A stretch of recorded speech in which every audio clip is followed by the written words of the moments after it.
এইটো হাই pressure air কম্প্ৰেছৰৰ যোনটো এয়াৰৰ cooling line আছে সেইটো লিক হৈছে এইটো এয়াৰ কুলিং লাইনটো আমি ৰিপেয়াৰ কৰাই আছো এইটো তাত এটা কপাৰ পাইপ আছে এইটোত আমাৰ এয়াৰ কুলিং সিস্টেম হয় এই এয়াৰ কুলিং সিস্টেমটোত লিক হৈছে গতিকে এইটো আমি তাতে ইয়াতে কপাৰৰ যোনটো আছে তাত কপাৰৰ যোনডাল পাইপ আছে কপাৰৰ পাইপডালত মেটেৰিয়েল ফিট কৰি গ্যাস ওয়েল্ডিং কৰে আমি প্ৰপাৰলি তো এয়াৰ লিকটো বন্ধ কৰিব লাগিব নহলে যেটো হাই প্ৰেছাৰ কম্প্ৰেছৰ আমাৰ এয়াৰ বনিব এয়াৰখিনি প্ৰপাৰ নাপাব আৰু এয়াৰ লিক হৈ থাকিব তো এতিয়া আমাৰ ৰিপেয়াৰ হৈ গল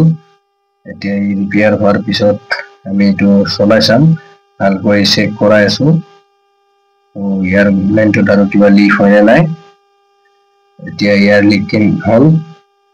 কোনো প্ৰবলেম নাই এতিয়া আমি কম্প্ৰেসাৰটো চলাম কম্প্ৰেসাৰটো চলাই চেক কৰিম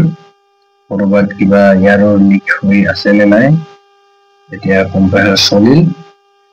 আমি এয়াৰ চেক কৰি আছো কত আমাৰ এয়াৰৰ লিকেজ পোৱা নাই গতিকে এটো হৈ গল